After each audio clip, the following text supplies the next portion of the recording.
Magandang araw sa inyong lahat. Welcome to Roxy's Pinoy Stories. Alam mo, Anton, mas mahusay ka pa sa kuya mo. Mas nararamdaman ko ang halaga ko sa'yo. Hindi ako magsasawang iparamdam sa'yo yun, Asia. Ikaw ang doktora ng mga mata ko. Pero ako ang magiging lunas diyan sa puso mo.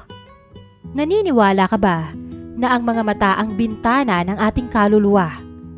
Dahil kahit gaano pa kalinaw ang paningin mo, maaari ka pa ring mabulag ng isang pag-ibig na alam mong simula pa lang ay bawal na, Miss Roxy.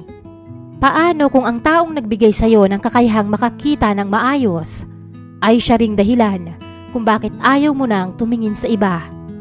Magandang araw sa inyong lahat, lalong-lalo na sa'yo, Miss Roxy. Ako nga pala si Anton, 22 years old.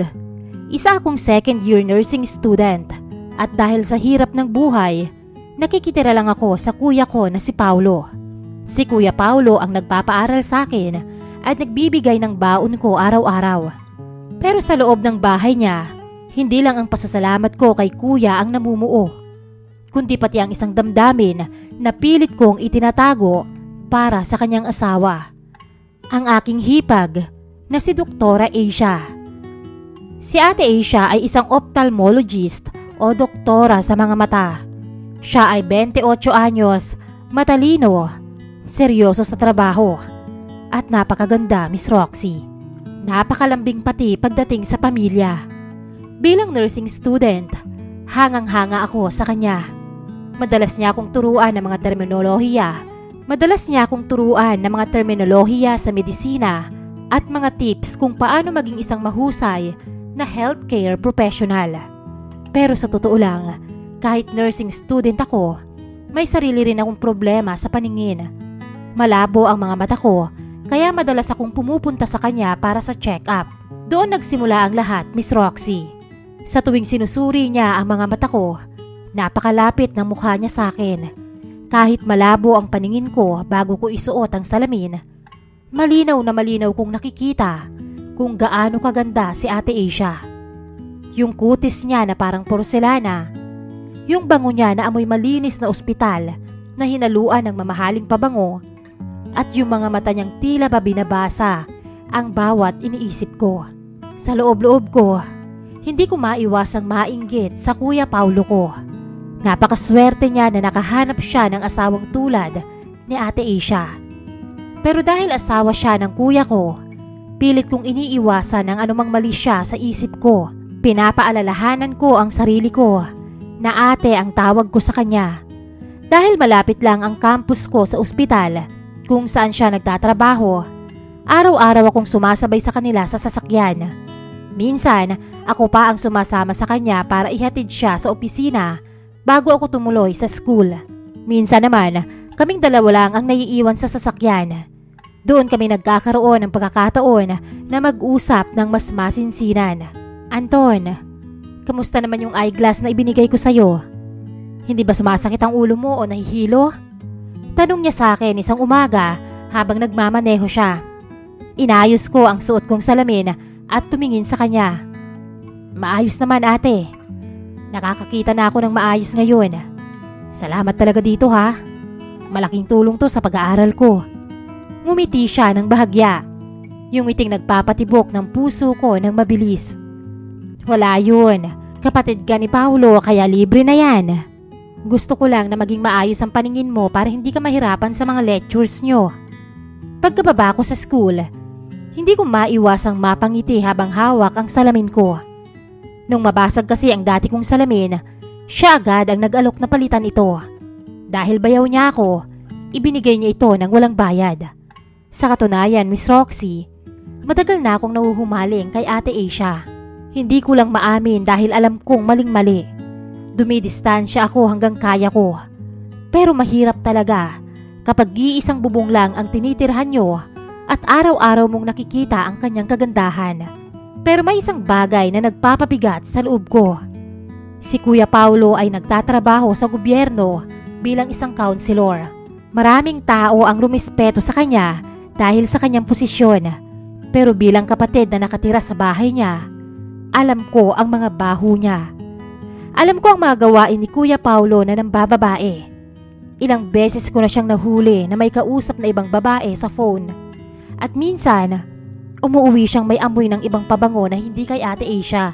Napakasakit isipin ng isang babaeng tulad nito na matalino, maganda at matulungin ay niloloko lang ng sarili kong kapatid. Sa tuwing nakikita ko siya na pagod galing sa ospital pero nagluluto pa rin para kay kuya, parang gusto kong sabihin sa kanya ang katotohanan. Pero natatakot ako, Miss Roxy.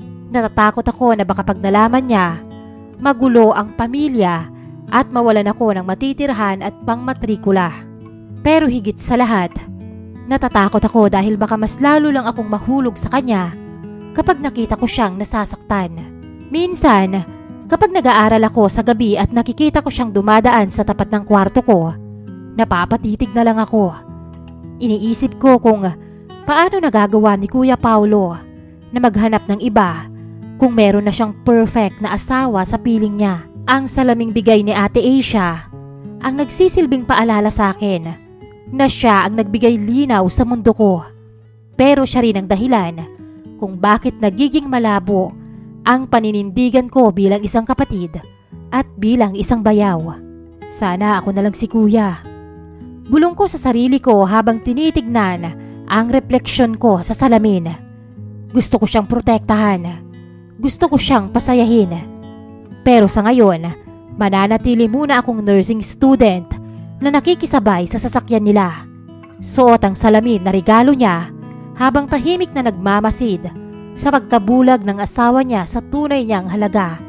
Isang gabi, katatapos lang ng klase ko at saktong dumaan si Kuya Paulo para sunduin ako. Pero pagbukas ko ng pinto ng sasakyan, napatigil ako. May ibang babaeng nasa front seat. Isang babaeng hindi ko kilala. Nakasuot ng maiksing damit at halatang babae ni Kuya.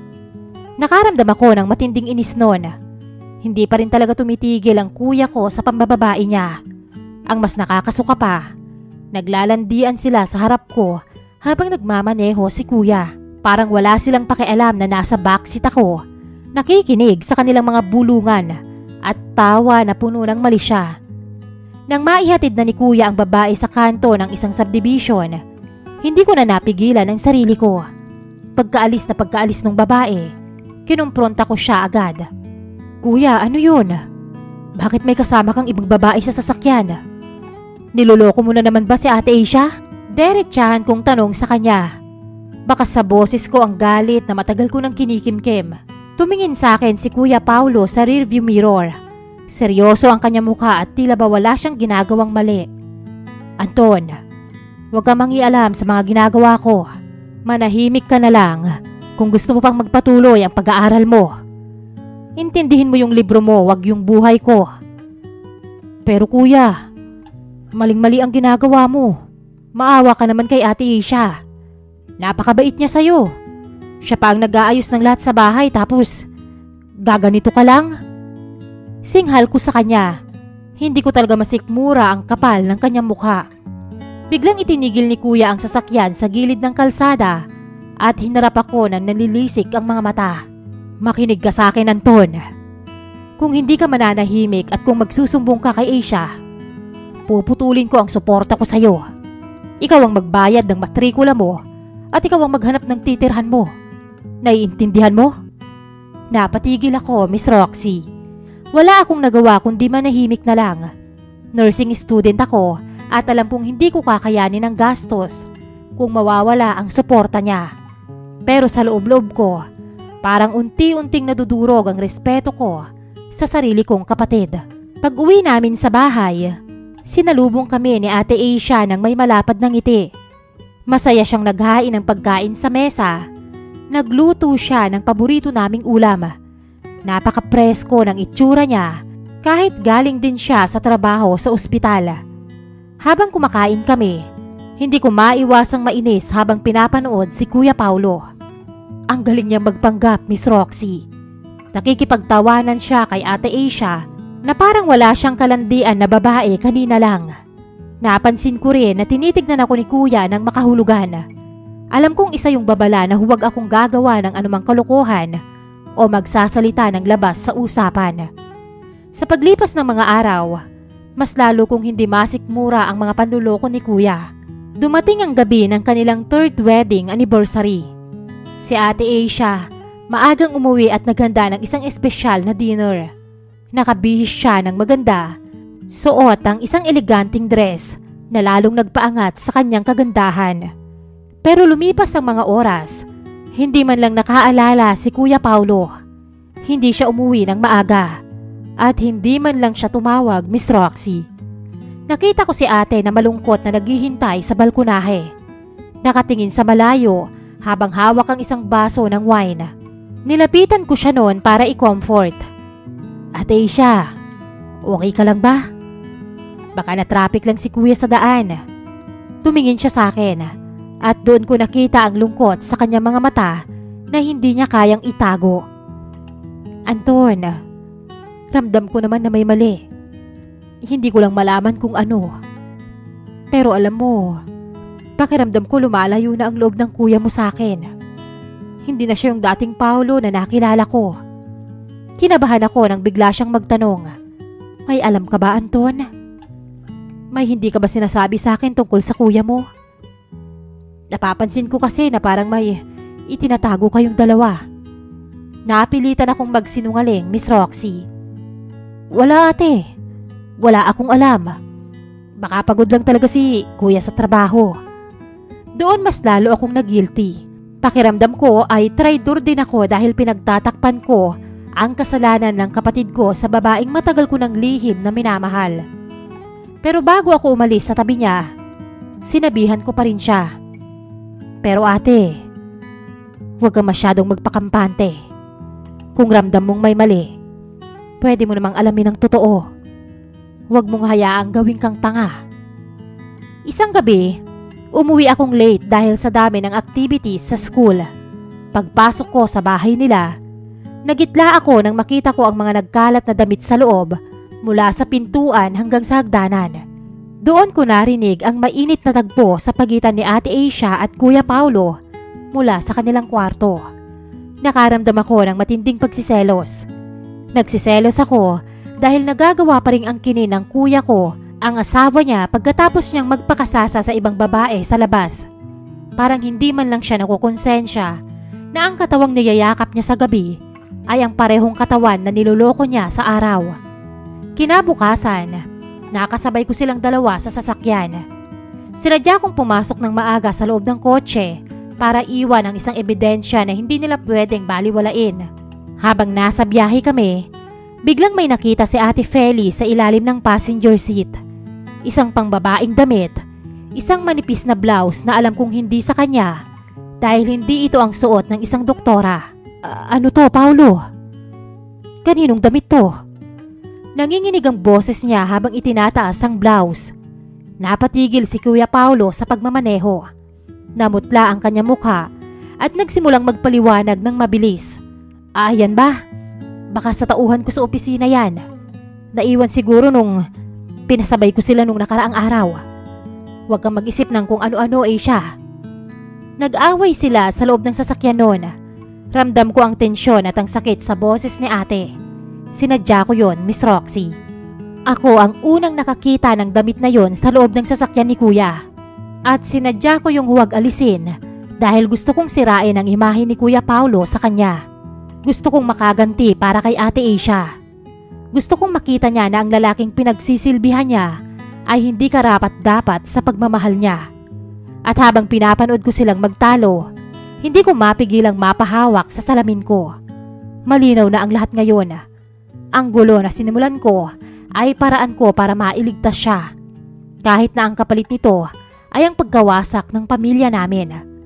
Dahil sa bawat luhang papatak mula sa mata niya, handa akong maging tagapawi nito. Handa akong maging anino na sasalo sa kanya kapag binitawan na siya ng kapatid ko. Sana'y makita mo ang totoo, ate. Bulong ko sa isip ko habang nakatingin sa labas ng bintana. Matapos ang matinding awayan ni na kuya at ate dahil sa damit na iniwan ko sa sasakyan, mas lalong naging malabo ang turingan nilang mag-asawa. Hindi ko maikakaila na may bahagi sa akin na natutuwa dahil sa wakas ay nagigising na si Ate Asia sa katotohanan. Pero hindi rin ako nakatakas sa mapanuring mata ng kuya ko. Isang gabi, hinarap niya ako sa kusina habang wala si Ate Asia. Anton, aminin mo nga sa akin. Ikaw ba ang nagsabi kay Asia tungkol sa pambababae ko? O siguro, hinayaan mo lang din na makita ng Ate Asia mo? Bulyaw ni Kuya Paolo habang pilit akong kino-corner sa lababo. Tumingin ako sa kanya ng diretsyo. Wala na ang takot na nararamdaman ko noong una. Wala akong sinasabi sa kanya, kuya. Hindi ko kasalanan kung palpak kang magtago na mga kalokohan mo. Hindi ko kasalanan ang katangahan ng babae mo at nag-iwan ng ebidensya sa sarili mong sasakyan. Nanggigigil siya pero hindi niya ako magawang saktan dahil alam niyang baka lalong lumala ang sitwasyon nila ni Ate Asia. Noong mga panahon na yon, hindi na rin ako masyadong umaasa sa baon na ibinibigay niya at naghahanap ako ng part-time job online bilang isang medical transcriber. Malaking tulong yon para makapagbayad ako ng sarili kong tuition at dahan-dahang makalayo sa kontrol ng kuya ko. Pero sa kabila ng pag-usad ng buhay ko, lalong bumigat ang pakiramdam ko para sa aking hipag, Miss Roxy. Isang hapon, pag-uwi ko galing sa campus, nadatnan ko siya sa kwarto nila. Nakabukas ang malaking maleta at mabilis siyang nagliligpit ng mga damit niya. Namumugto ang mga mata at halatang galing sa mahabang pag-iyak. Ate, anong ginagawa mo? Bakit ka nag-iimpake? Aalis ka na ba? Tanong ko habang nakatayo sa may pintuan. Tumigil siya sa pagtitiklop at tumingin sa akin nang may halong lungkot at galit. Alam ko na ang lahat, Anton. Alam ko na ang pambababae ng kuya mo. At alam ko na rin na matagal mo na tong itinatago sa akin. Bakit, Anton? Bakit hinayaan mong magbukha akong tanga sa loob ng 3 taon? Nalaglag ang balikat ko, Miss Roxy, at sinubukang humingi ng tawad sa kanya. Ate, sorry. Patawarin mo ako. Nagawa ko lang naman yun dahil natatakot ako. Natatakot ako na baka masira ang pamilya niyo. At natatakot din ako na baka putulin ni kuya ang suporta sa pag-aaral ko. Huminto ako sandali at huminga ng malalim. Pero higit sa lahat, ate, natatakot ako sa sarili kong damdamin. Natatakot ako na kapag nalaman mo ang totoo at naghiwalay kayo, hindi ko na mapigilan ang sarili ko na mahalin ka ng higit pa sa isang bayaw. Matagal na kitang gusto. Hindi lang bilang asawa ng kuya ko, kundi bilang babaeng gusto kong alagaan habang buhay. Nabitawan ni ate ang hawak niyang damit. Hindi niya inaasahan ang pagtatapat ko. Nanatili kaming tahimik sa loob ng ilang minuto at tanging tunog lang ng TV ang naririnig. Doon ko naramdaman na nagbago na ang lahat sa amin, Miss Roxy. Mula nung gabing yon, tuluyang naghiwalay si kuya at Ate Asia. Umalis siya sa bahay at lumipat sa isang kondo malapit sa ospital. Ang nakapagtataka, hindi man lang hinabol ni kuya si ate. Mas pinili niyang magpakalunod sa alak at sa iba't ibang babae niya. Dahil doon, ako ang pumalit sa pwesto niya. Ako ang laging kasama ni ate sa kondo niya. Ako ang nagdadala sa kanya ng pagkain. Ako ang nakikinig sa mga hinaing niya. At ako ang nagpapatahan tuwing naaalala niya ang panluloko ni kuya. Isang gabi, habang magkatabi kaming nanunood ng pelikula, biglang sumandal si Ate Asia sa balikat ko. Nararamdaman ko ang init ng balat niya at ang bango ng kanyang buhok. Anton, bakit ngayon mo lang sinabi? Bakit hinayaan mong masayang ang panahon ko sa taong hindi naman ako pinahahalagahan? Bulong niya habang nakatingin sa mga mata ko. Inayos ko ang aking salamin. Ang salaming siya mismo ang nagbigay sa akin. Dahil ayaw kitang pilitin, ate. Pero ngayong malaya ka na, hinding-hindi ko hahayaang maramdaman mong mag-isa ka. Mula roon ay dahan-dahan kong inilapit ang labi ko sa kanya. Marahan sa umpisa, hanggang sa pinalalim niya ang halik na yon. Nagsanib ang mga labi namin. Sabik na sabik kong idinampi ang aking mga palad sa makinis niyang balat. Napakalambot ng mga yon. Nanggigigil na pumisilyon sa 2 bundok na nasa kanyang harapan. Kumawala ang matinis na daing sa kanya at iniyapos sa aking batok ang kanyang braso. Bahagya ko siyang inakay na maupo sa aking harap At doon ay malaya kong pinaglaruan ang kaaya-ayang tanawin sa aking harapan. Maya-maya pa'y nagsimula na rin siyang sumayaw sa ritmo. At nang magsawa kaming maglaro, mabilis ko siyang pinatalikod sa sofa at ipinadama ang init at pagnanasang matagal ko nang kinikimkim. Napuno ang kondo ng kanya mga daing na matagal ko nang pinagnanasahang marinig mula sa kanya. Isang sandali na puno ng tensyon at matagal na pagtitimpi. Sa gitna ng aming ginagawa, may salitang lumabas sa kanyang mga labi na hinding-hindi ko malilimutan. Alam mo, Anton, mas mahusay ka pa kaysa sa kuya mo. Mas nararamdaman ko ang halaga ko sa'yo. Malambing na sabi niya habang nakatitig sa akin. Napangiti ako at hinalikan siya sa noo. Hindi ako magsasawang iparamdam sa'yo yan araw-araw, Asia. Ikaw ang doktora ng mga mata ko. Pero ako ang magiging lunas dyan sa puso mo. Naging masaya kami sa tagong relasyon, Miss Roxy. Habang abala si Kuya Paulo sa pagsisisi at paghahanap ng bagong babae. Ako naman ay patagong nilalasap ang tamis ng pag-ibig ni Asia. Isang araw, lumapit sa akin si Kuya Paulo. Mukha siyang stress at halatang pinagsisisihan ang pagkawala ni ate. Anton, tulungan mo naman ako. Alam kong may kontak ka pa rin kay Asia. Nasaan na ba siya? Gusto ko siyang suyuing muli. Gusto ko siyang bumalik sa akin. Pagmamakaawa ni Kuya. Tiningnan ko siya ng walang emosyon. Wala siyang ideya na ang asawang hinahanap niya ay gabi-gabi kong kasama sa iisang kama. Na ang babaeng binaliwala niya ay sa piling ko na nakahanap ng kapayapaan. Kuya, tumigil ka na. Maghanap ka na lang ng ibang babae mo.